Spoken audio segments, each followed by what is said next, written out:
I'm gonna record this on my computer. So we have some more people coming in, which is great.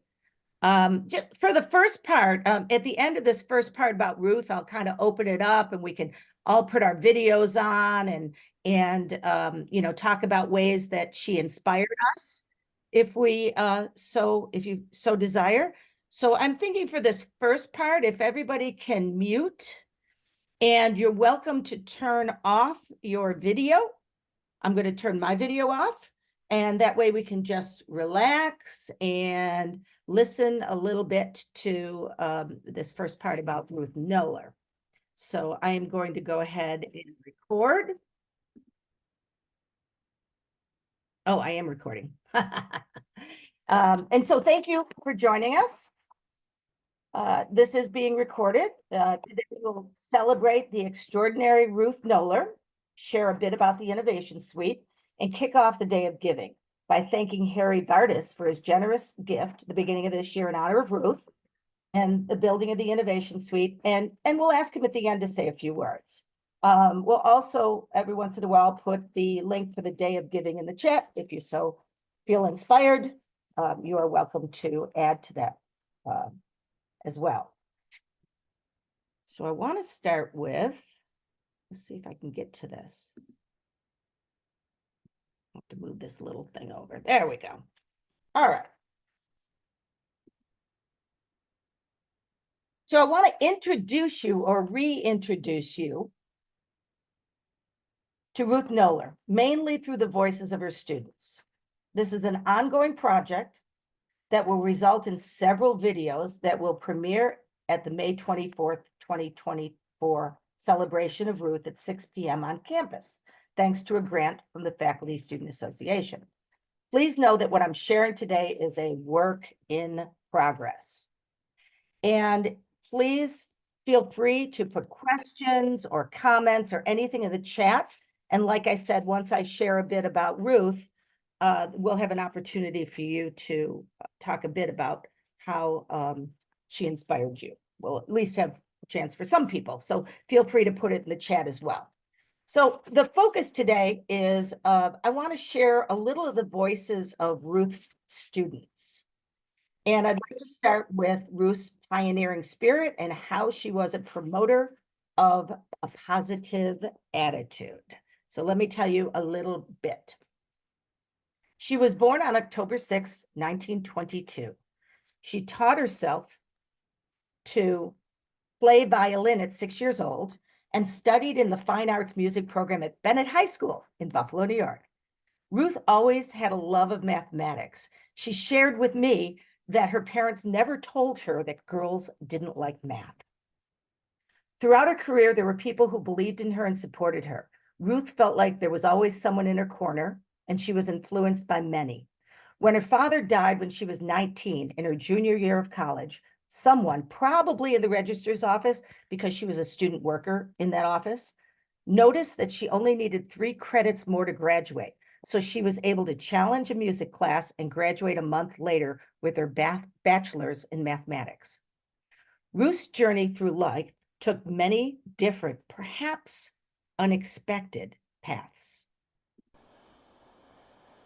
I think it's important to recognize that as we go through life, one thing leads on from another, but you can't guess what it's going to be. Like her going from a musician to a mathematician to a mentor in creative studies. Who would guess all of that? If you think about the development of the first computer, the Mark I automatic sequence control calculator at Harvard, it's amazing she was there, working alongside the inventor of the machine, Howard Aiken, and the first woman computer programmer, Grace Hopper, when a moth was taken out of the computer and taped into the logbook. So going forward, the language of debugged entered the computer program field. And the other interaction I had with her, which was much later, I know it was there back at I think it was back at a SIPSy, we were talking, and she was explaining how she was talking about her relationship with Grace Hopper and how even the Smithsonian was coming to Ruth to get stuff for the Grace Hopper exhibit. She realized when she was stationed at Harvard working on the first computer that the commander considered everyone working with him to be an appendage to the machine. She shared with me that definitely that is what led me into creativity, because I discovered I was a people person rather than a machine person. Then I got to know Ruth really well. And the thing that happened the most with Ruth, that the thing that I think was really the telling piece, was I would come in to see her and everything would have gone wrong. There was things wrong at work and I couldn't come to classes and I couldn't do this and I couldn't do that. And I'd come in complaining and crying and miserable, and she'd say, okay, what's good about it? What? What do you mean, what's good about it? And she'd say, well, think about it. What is good about it? And I had to sit there until I thought up 3 things that were good about it. And what that did was get me in a different mindset.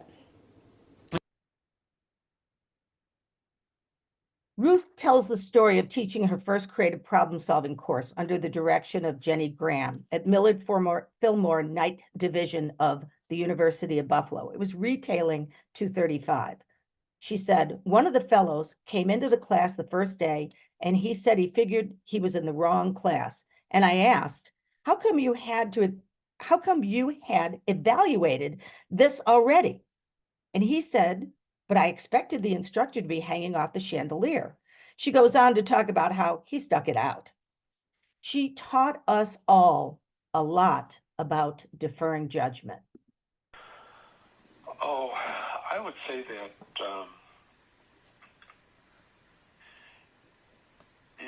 she's always in the back of my mind about when approaching a problem or something. It's kind of like the angel sitting on your shoulder, you know. Yeah. And I would also say that she really taught a lot about deferring judgment, because she would really work at it, because she did have a tell about trying to be non-judgmental. And her tell was, as she was like really holding on to it, if she was being a skeptic about something, that her nose would scrunch up, she'd tilt her head to the right, her palms would be facing out, and there's a slight gritting of her teeth, kind of like, oh, well. But it just happened for a moment, and she'd be back into the non-judgmental part. It was kind of interesting to see that she really did work at the deferred judgment part. So let's now explore a bit of Ruth's role as a seminal scholar and leader in the field of creativity studies. Imagine being a young woman in 1943, teaching university mathematics, and then being stationed in 1944 at Harvard to work with the inventor of the first computer, just a week after Grace Hopper arrived. Then to return to teach mathematics in higher education for over 20 years, only to jump into this new field of creativity studies. What she brought to the beginnings of the new academic discipline was extraordinary. Let's hear from 2 of her students. And so all I know is I think she brought a world of academic credibility to letting Creative Education Foundation base itself at Buff State, or whatever it's called today, and get it there. And also in terms of getting up and running the creativity program and setting up creative studies, I think her background, that street cred, is what really made it possible to put that program together. I really do. And again, But she kind of kept the thing going. You know, Sid was the star of the show, and Ange Biondi took care of the finances, and Ruth pretty much seemed to be the one that kept the curriculum going for everything, for SIPSI and for Buff State. The legitimacy, can't say it now. The legitimacy, still can't say it. Teaching creativity in higher education was in the hands of Sid Parnes and Ruth Noller when they undertook the Classic Creative Studies project. And let's hear a little bit about that. I was coming out of a media studies class that was held at the Communication Center, and there across the little atrium there was Ruth handing out popsicle sticks and rubber bands to people going inside one of the classrooms. And I thought, oh, gee, this looks interesting. So I went over and struck up a conversation with this professor who I had no idea who she was. But we quickly introduced ourselves, and she told me that it was for the post-test of the Creative Studies project. And I says, oh, that sounds interesting. So I started, she says, well, what are these for? I says, well, it's, she gave me a quick thing about, force relationships and, using these objects for inspiration. And I started riffing on a bunch of possible inventions with them. And she's kind of asked, did you do this before? Do you know? And I says, no, it's just, so he says, once our project goes through, we're going to be offering creative studies courses to the general college population. And they'll be beginning in the fall of '73. I says, well, okay, I'll keep that in mind. And so I was able to, saw it in the schedule. I enrolled, and I was one of the first, actually in the first cohort of it being presented to the general college population. So I don't think that we can say enough about the role that she played, the pivotal role that she played in the early research in our field. Certainly, everybody tends to think, first of all, about the Creative Studies Project in 1971-72, how important that was, helping us understand that creativity and the concepts and the concepts and behaviors associated with it can be learned and developed. But even before that, in 1966, they received a grant. Sid and Ruth were still at UB, and they received a grant from the Housing and Health, Education, and Welfare in the United States government, and they to study problem-solving behaviors. And the questions that they were addressing at that point was, can a programmed instructional material, sort of a linear learning kind of a thing, can that impact positively students' ability to learn creative problem solving?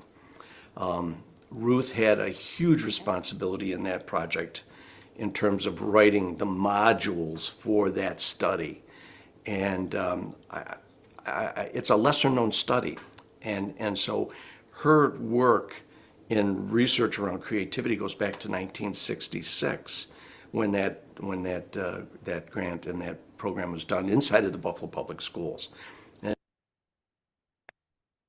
Through Ruth's gentle yet strong personality, she grew into an extraordinary leader who impacted the field.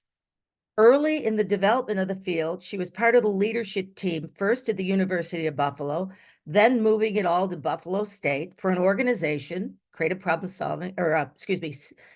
Education Foundation, an annual creativity conference, the Creative Problem Solving Institute, and formulating the first academic program in higher education, which included creative studies undergraduate minor and master's degree. Then, as a leader, Ruth was a very gentle leader. I think that she was probably, looking back, a really good example of servant leadership, because she was there to help other people be successful in whatever role it is that they had inside of the Institute, inside of classes. She was really, really excellent from that perspective. Her leadership in SIPSE and CEF, as a matter of fact, as the co-director of SIPSE, along with Sid, she had a very significant role in the Institute, the Creative Problem Solving Institute, which at that time was the world's largest conference on creativity and innovation. If you wanted to go to a conference on creativity, Buffalo is where you went, and Ruth was the co-director of that program and did a marvelous job. It was just great to work with. Both Sid and Ruth were really of the mind that we really need to make this simple, really need to make this easy for folks. And Sid, in a talk that Teresa Amabile did back in 2009 when they honored Sid for his work in the field, Teresa talked about Sid being the person that democratized creativity. He made it available for everybody. Well, if Sid democratized it, I guess it would be Ruth that helped to, God, how do you say that? Bring it to the grassroots. It was Ruth that just, Sid democratized it, Ruth solidified Solidified it. As we celebrate Women's History Month, being a pioneer in computing in the 1940s and teaching mathematics and the new field of creativity in higher education as a woman at that time shows both risk-taking, resilience, and most of all, she was very important to her students. Oops. Sorry about that.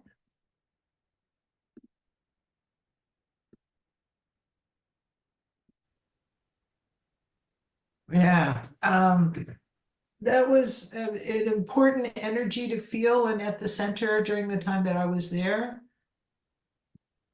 is that she was the only woman in leadership there.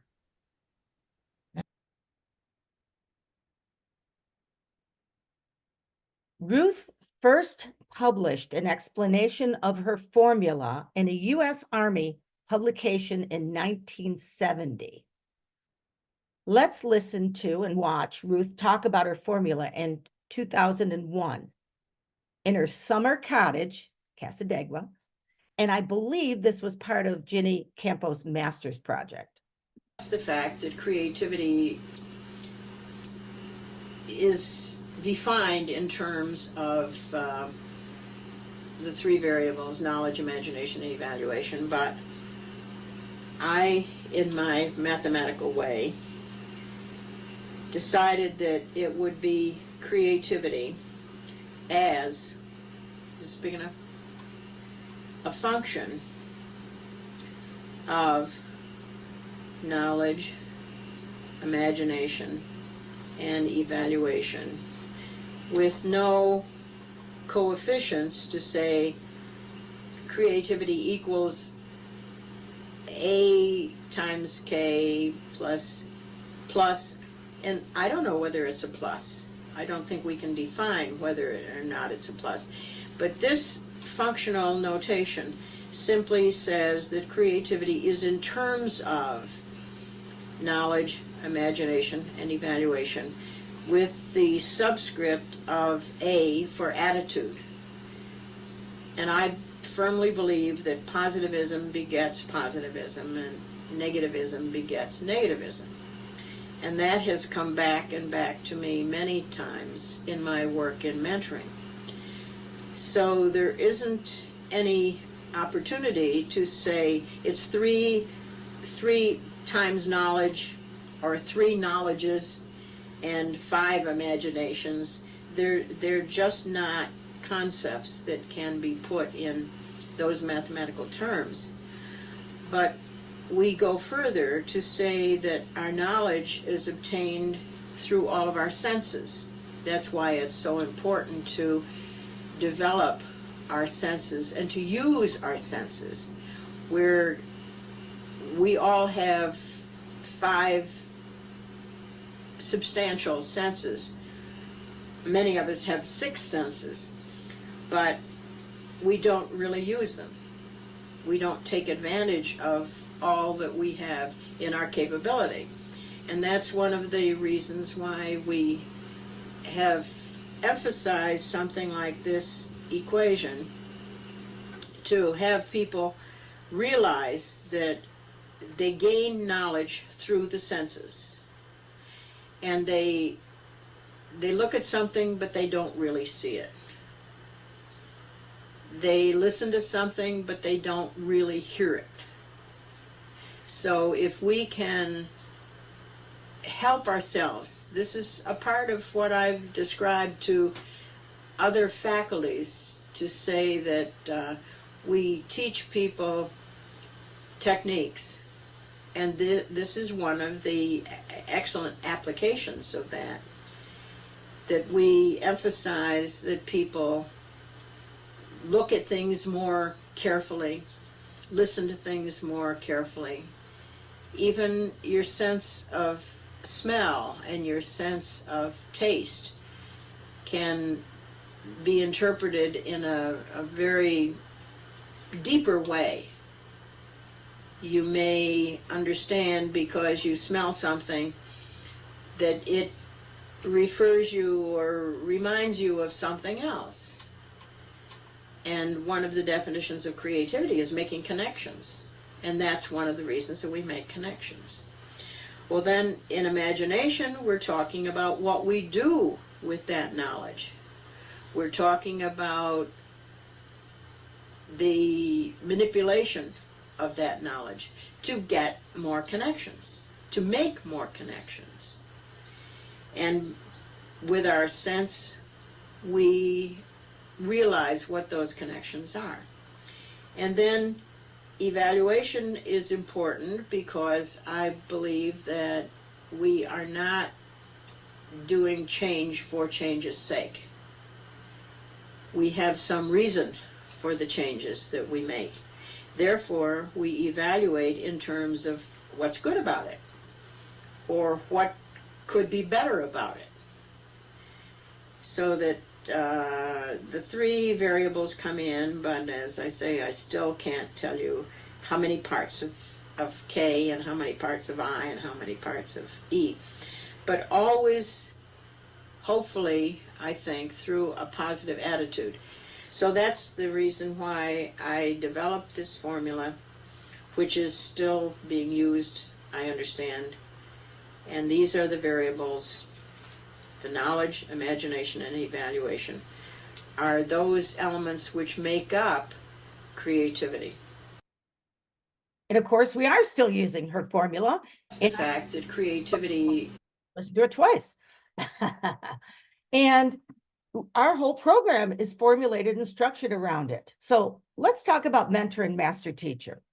Although Ruth was a mathematical pioneer, a researcher, a founding faculty member of the first master's degree in creativity in the world, yet what was probably her greatest strengths and probably her greatest achievement was her teaching and mentoring of others. Throughout the interviews I conducted of her students, her voice as a master educator and mentor shined brightly.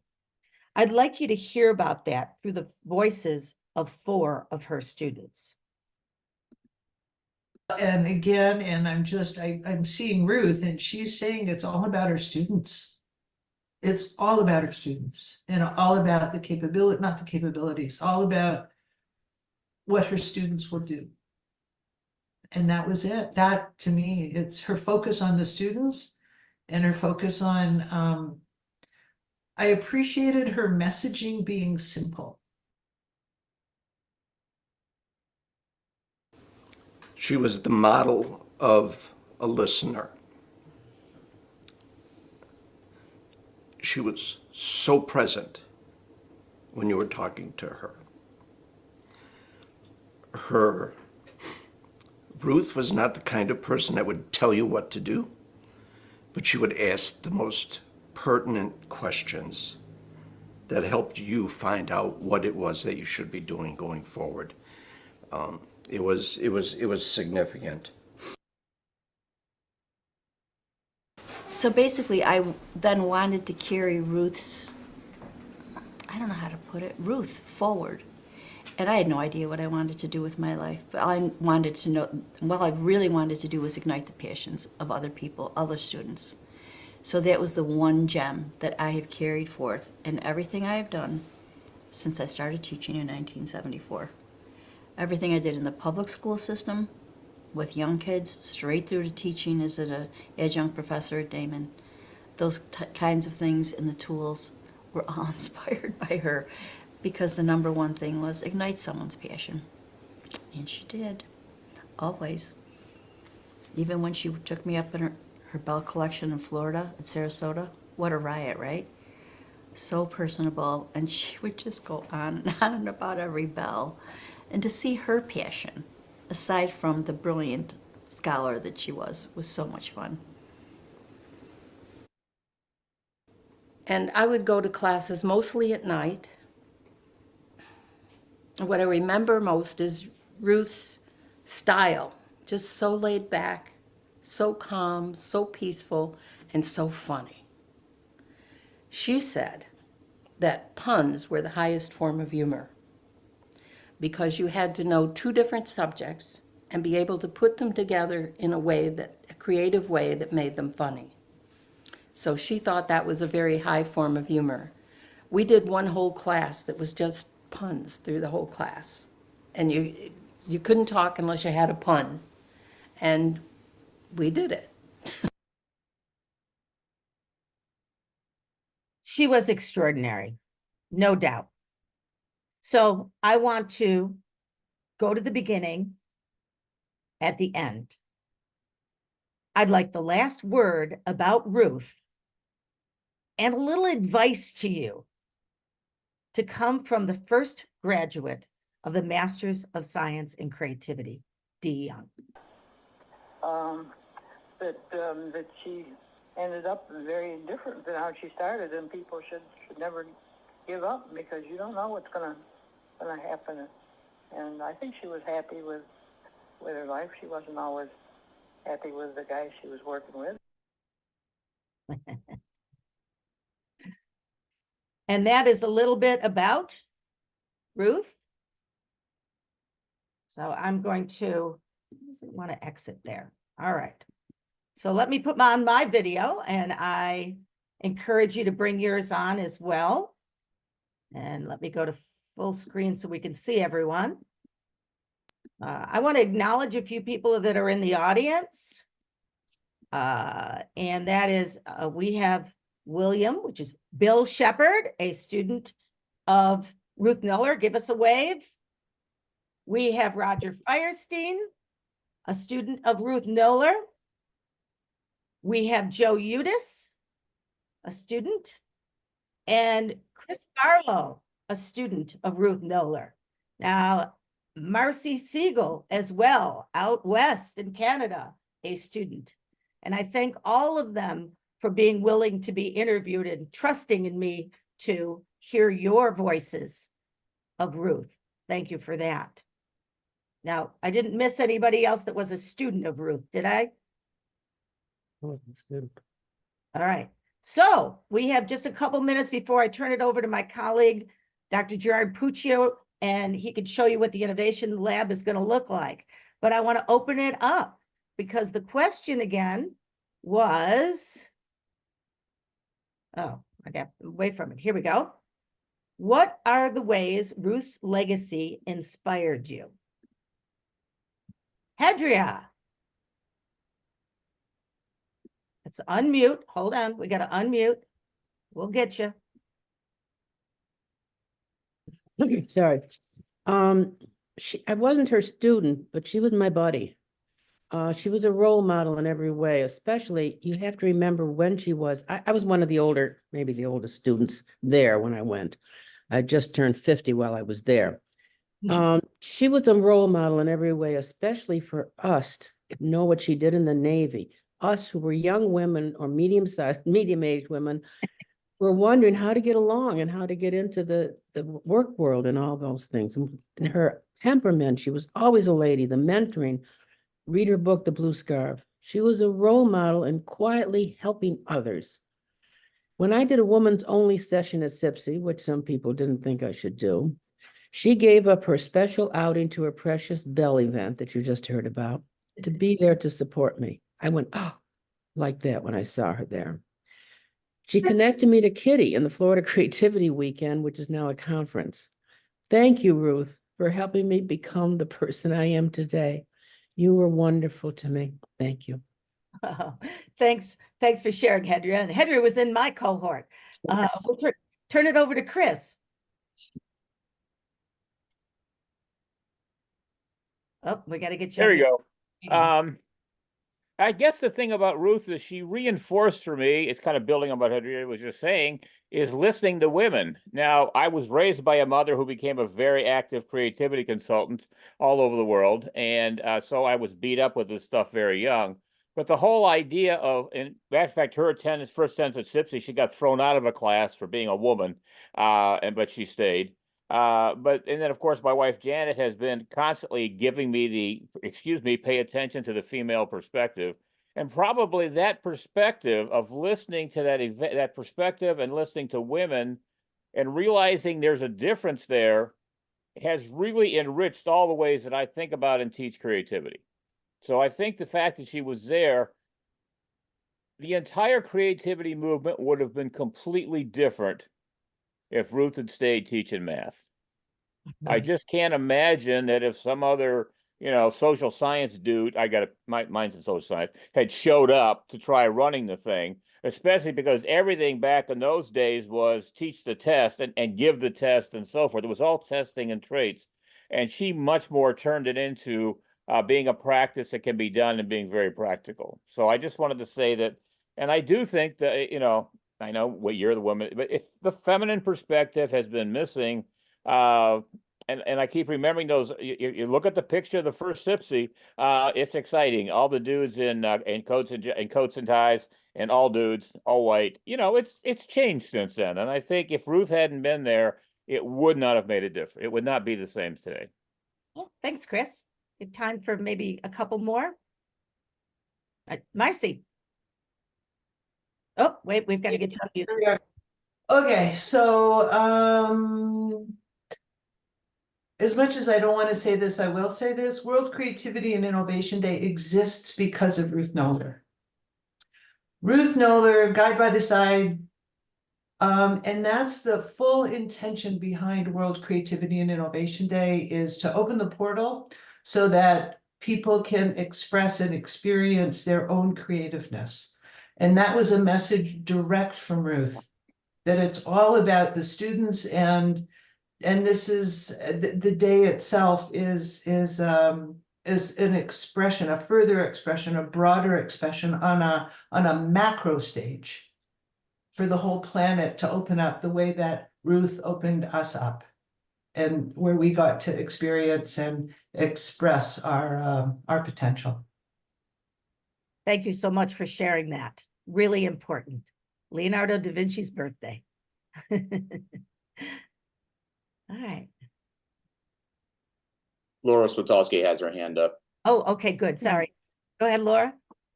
Hi. I don't think I have met in person. I have an interaction in person with Ruth Noller, although I was a SIPSI in the mid-90s, so I knew her, but I did have an interaction correspondence via email, because I was so impacted, of course, by her formula, her contribution. I always used, this is the formula I use to explain creativity to anybody. This is by far the most important piece I have got in my life and in my teaching to others. But I was endowed over a gown at my graduation in 2003. And that was an incredible honor for me to wear a gown from Harvard. And it was something, I think it was granted to international students who, were maybe good. I don't know. It was great that it was given to me. And I remember wearing that gown with such a pride at my graduation. It was so I just wanted to share that this was such an incredible emotional connection I had with Ruth as a woman, as a woman coming also from another country, like they found hard at the beginning to fit in or to come in, and then to have my achievement, to graduate from this master program and to wear a gown. So I would always be grateful to her because of that and because of the emotional connection in my life. Thank you. Yeah, she was given a gown by the Commissioner of Education.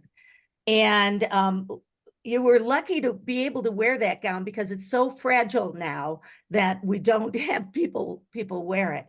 And I just want to mention one thing that was in the chat, and I think Steve Martin, you brought this out, and I think this is important. We hear Ruth's voices from those who teach us. And then we teach others and they teach others, and that voice is strong. And when that voice is carried through by the students and by the students of students and students of students, you know that that's someone who made an enormous impression and impact. So I thank you for sharing a bit on Ruth. And I'm going to turn it over to my colleague in a second. This is the beginning of some more materials that I'll put together, including videos that will premiere at the May 24th event that's in person. It's the first in-person event that we have done in a long time. So I'm going to turn it over to Dr. Gerard Puccio to talk about the Innovation Center. Wow. Wow. Can I just say, let's give Susan Keller Mathers a round of applause. That is just remarkable. And the point that was just mentioned in terms of voices carrying forward, by the way, I'm not on mute. Am I just talking to myself? No, you're okay. Okay. We're so fortunate. We're still in Chase Hall. We've got 50 plus years of history. Some colleagues and I are doing a book for Palgrave Macmillan on universities and colleges around the world that have applied creativity programs. And there are some 50 programs around the world. But this is a pioneering place. And while we want to grow the field, and we certainly want others to join us, we are so fortunate, as it was just pointed out, to have these voices that support and have created a foundation for us to build off. So here we are 50 plus years later, thanks to Ruth and thanks to Sid. So some quick updates. So where are we now? Sue mentioned the Noller May 24th event, Friday evening. We hope that you'll be able to come and join us for that. Of course, we want to spread the community, spread the good word, continue to democratize and solidify creativity. As my good colleague and friend Roger Firestein mentioned, on March 22, we're doing a virtual session introducing people to primarily our distance program, but our graduate program in general. And there's no better spokesperson than a graduate of the program because your enthusiasm is absolutely infectious. And one of the key ways in which we recruit new people to join our graduate program is through word of mouth. So in the chat box, we have dropped in the Eventbrite link. So if you know people that you think would benefit from the graduate program, we encourage you to share that. Chris Barlow was talking about the name of the department, or actually he made reference to Buffalo State, whatever Buffalo State is referred to nowadays. Of course, Buff State is what we all lovingly refer to Buffalo State as. Within the last year, the name of our institution was formally changed by SUNY from Buffalo State College to Buffalo State University. So as our alumni out there, as you refer to Buffalo State, know that it's now Buffalo State University, which I think is more representative of the breadth and depth of the educational programs here. The department name has changed from Creative Studies to Creativity and Change Leadership to better represent our curriculum. As Sue mentioned, the Noller formula really makes up the framework of our curriculum, and to make a difference in the world, we're looking at how to unify creativity and leadership in a form that results in producing change in the broader world. And then out of respect for our history, we have renamed the Center for Applied Imagination.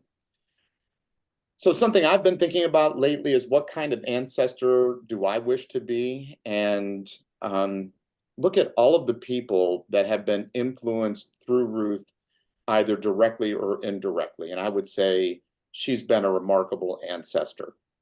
Her influence still carries forward. And as I think about this question, what kind of ancestor do I wish to be? I want to raise the profile of our history in a very tangible way. And so Roger, Sue, Molly Hollinger, new faculty member, Melody Aziaproc, and the full faculty team are aggressively pursuing the construction, physical construction of space on campus that we're referring to now as the Innovation Suite, to highlight our history and to show that Buffalo State and the Center for Applied Imagination, while creativity is going all around the world, the epicenter for the worldwide movement in creative education was here at Buffalo State. And that's a history that still is very much alive today. And I want to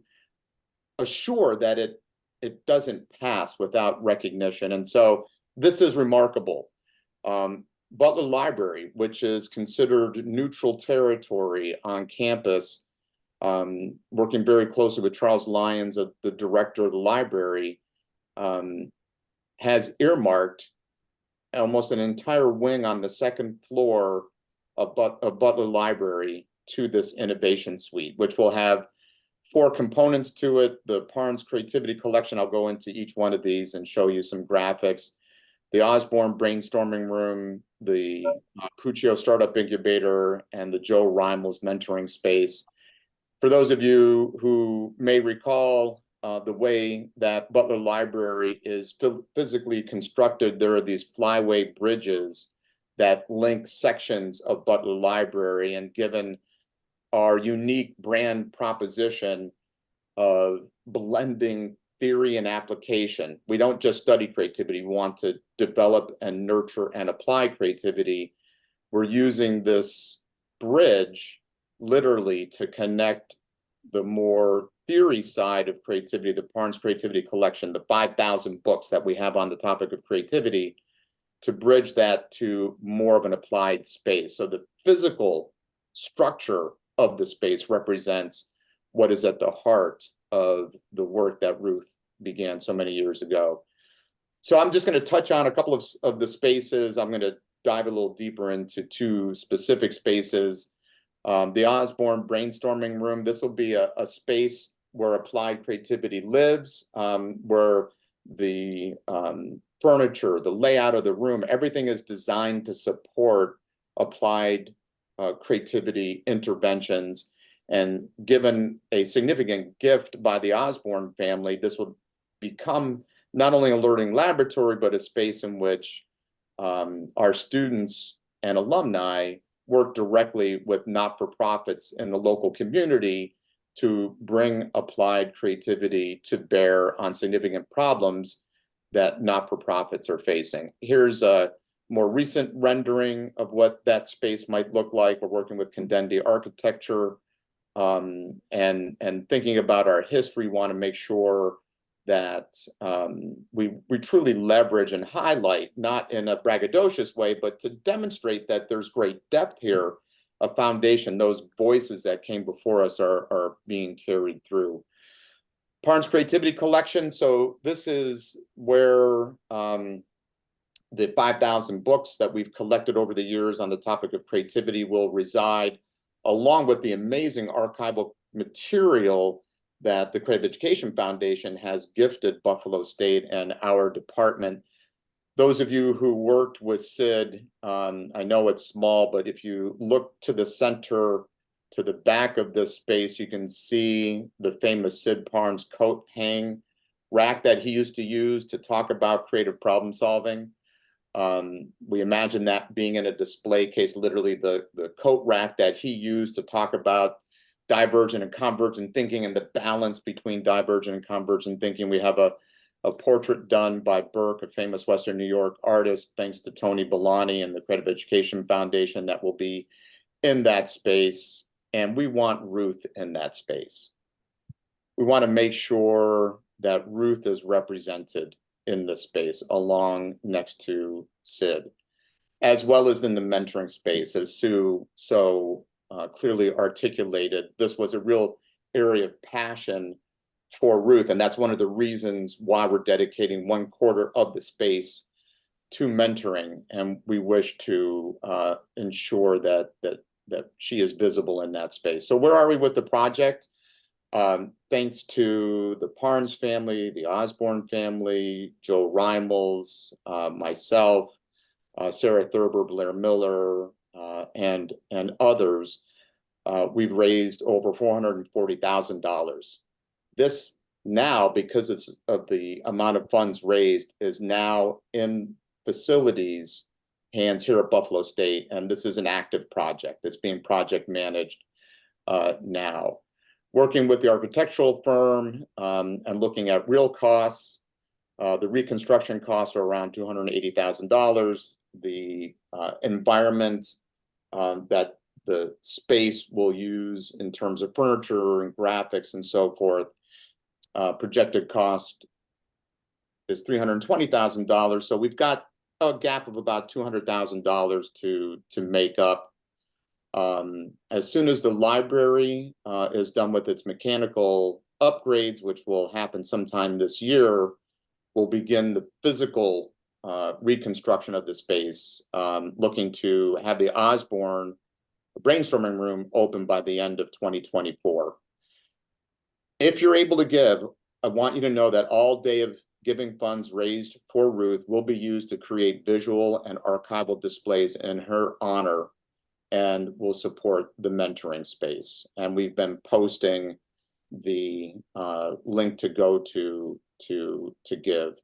How have we done in the past? You may be curious. Last year, out of 28 Buffalo State stories, we came in 22 on the list in terms of donations garnered. Number 1 was the music department. They raised $7,000. We raised $796 last year. Already we've exceeded that, thanks to Sue, Russ Schoen, and myself. We've already have gifts of $1,200. And at the end of the 2023 year, our good friend Harry Vardis, who we should really refer to as a lead donor, gave an end of the year gift of $5,000 to this very cause. And with that, because of Harry's generosity, we wanted to give Harry an opportunity to talk about why he gives and why this project is so important to him. So Harry, I'm going to turn it over to you, sir. Am I unmuted? Yep, we can hear you. Okay. Geez, you guys humble me. You know, many of you are people that, of course, we've crossed paths at SIPSI. And I remember the first time I went to SIPSI and Bill Shepard spoke, and I was mesmerized. I knew then that I was at the right place. Thank you, Bill, for that. And the many years that followed that. I would like to take 2 or 3 minutes to say a few things about Ruth.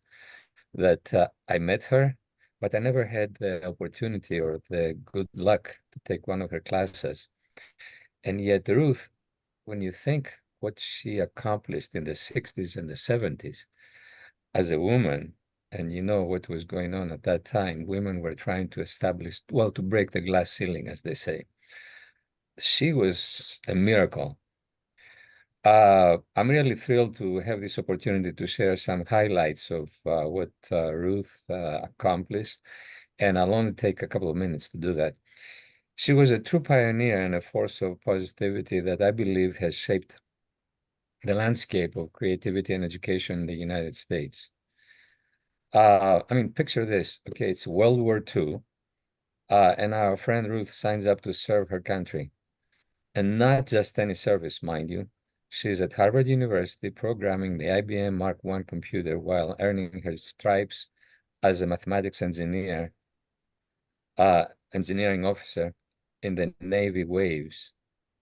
Wow, how many women can say that we're doing that?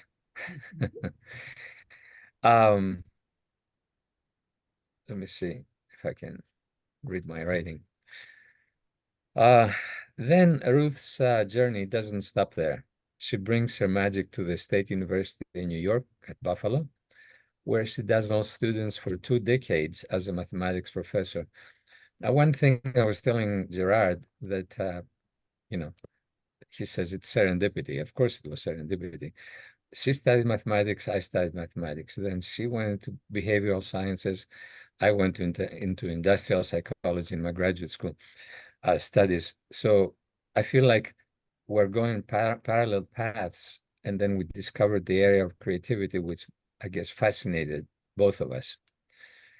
But wait, there is more about Ruth. She becomes the founding force in the Creative Problem Solving Institute in 1964. Now, the first time I went to SIPSI was 1993. So I was a few years behind, okay. And she was setting up the stage for international consortium. For almost 2 decades, she co-directs SIPSI, making it a hub of creativity and innovation. She even chairs the editorial board of the Journal of Creative Behavior, making her mark in academia. So she was moving in many fronts at the same time. Fast forward to the 60s, and Ruth co-founds an academic program in creativity. Yes, you heard that right. She crafts a curriculum that now includes a Master's of Science and hopefully in a year or two, a PhD in creativity and an undergraduate minor in creative studies. Her impact is so profound that she receives the Distinguished Services Professor Award upon her retirement in 1982. Now, her students among you know all this. The rest of us, we're trying to catch up with all these little bits of information and say, what kind of a woman was she? Well, she was an extraordinary mentor. Ruth pioneers mentoring and introduces us to the term mentee, which now it's actually part of Wikipedia, I understand. And her work in mentoring becomes a guiding light for those navigating the mentorship realm. I had an opportunity to work as one of the mentors at SIPSI for 2 years, and it was an extraordinary experience. You learn how much you don't know there and how much you need to know, or you need to learn, actually. So beyond her books and articles, Ruth brings her expertise to the global stage. Conferences, corporations like PricewaterhouseCoopers and IBM, she's there. She's spreading the gospel of creativity. In a nutshell, Dr. Ruth Noller is not just a leader, she's a champion, a mentor, and a catalyst for creativity. Her legacy is a patchwork of compassion, expertise, and sheer brilliance. And she has left a permanent mark on countless lives. So here's to Ruth, a colleague, a visionary, and an inspiration to us all. Now, with Ruth's background, let me tell you what motivates me and honors me to be one more stone to the structure that she started. I feel a cause that transcends time and propels us into a future of limitless possibilities. And that cause, I believe, is the Center for Applied Imagination that Gerard is heading right now. As we stand on the shoulders of giants like Ruth Noller, the legacy of creativity and innovation she initiated is merely an echo of humanity's potential. As human beings, we all value creativity. We just don't know how to access it in a better way or more efficient way. Why does CAI resonate so deeply with me? It's not just an educational institution. I believe It represents the very fabric of our collective future. In the ever-evolving landscape of the 21st century, the skills of analytical, creative, and critical thinking are the North Star guiding us through uncharted territories. These skills are revealed in the 2023 Future of Jobs report issued by the World Economic Forum in Davos, Switzerland. Folks, for those of you who are not familiar with this publication, please do it. Reach out and Google and go 2023 Future of Jobs report by World Economic Forum and check it out. Go to pages 38 and 39 if you do want to read the whole thing. And this report, it tells us that these skills are not just desirable, the skills of analytical, creative, and critical thinking. They are the cornerstones of leadership to top positions across all industries. That's not small potatoes. CAI is not merely a center. It's a powerhouse delivering value at every level. Picture this again. Beyond the conventional realm of price, product, and service, which people buy, okay? CAI imparts knowledge of creative and innovative thinking to students, academia, and the business community. Now, forgive me for being so excited about this, really, but I don't believe there is a science that's taught that is more important and more serious than creativity. And the center doesn't just deliver, it over-delivers. Excellent knowledge, research, and understanding of creativity and innovation are its core products, all fortified with accreditation. Yet CAI goes the extra yard, reaching beyond the tangible and intangible, the realm of research and scholarship. It opens doors for students who might otherwise find the caliber of education out of reach. It is the beacon that attracts those hungry for knowledge, irrespective of financial constraints. Now, allow me to insert a parenthesis here. The reason I believe this is so important is because when I came from Greece, quite frankly, my parents could not afford to send me to university in the United States. I did it on my own. When I came over, I had, you've heard the story before, okay? I had about $80 in my pocket.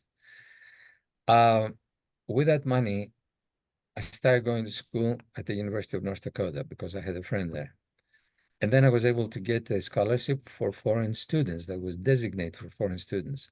That really impressed me, and I will always be grateful to the university and also to this country for how it has helped me in my studies. So this commitment is personal to me. In 2001, I set forth in a mission to introduce creative problem solving and understanding of analytical, creative, and critical thinking to MBA students at Emory University in Atlanta. With the support of luminaries like George Prince, Sid Barnes, Win Wenger, Blair Miller, Gerard Puccio, Marcy Siegel, and many others, we spread our wings to the business schools of 9 universities in the United States, the MBA programs, and also in Mexico, graduating over 3,300 students to date. So I feel proud of this program because I was able to convince the business schools in 9 universities that this was a necessary program for their business students. The results have been really nothing short of extraordinary, surpassing even our wildest expectations. That's why I stand before you, and I urge you to contribute to the CIA.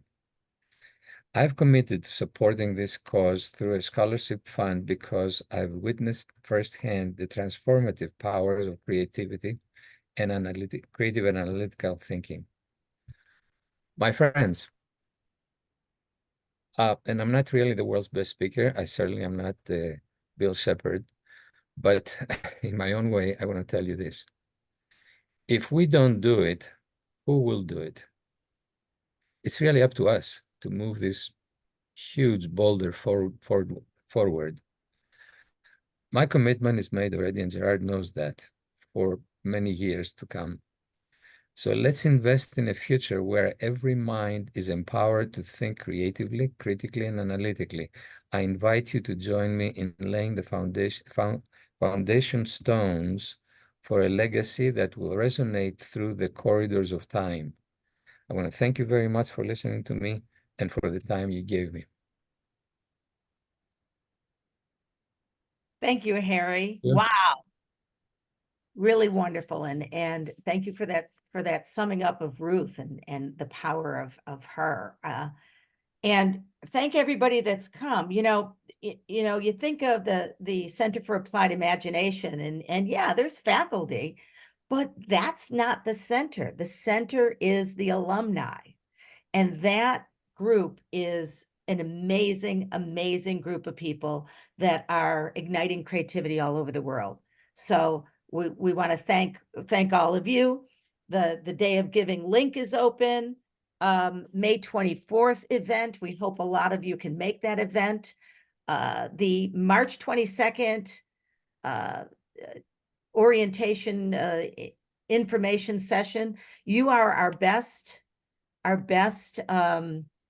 best way to help others understand what a master's in creativity and change leadership can do. So continue to spread the word, and we really appreciate you coming out today. Gerard, you want to say anything? Yeah, this was wonderful. I don't want to take anything away from the tremendous program you put together, and I do want to express my appreciation to Harry for putting the exclamation point on it. Thank you. Yes, thank you. And we'll continue to work on Ruth Noller materials. So thank you so much for coming. Thank you for putting it together. My pleasure.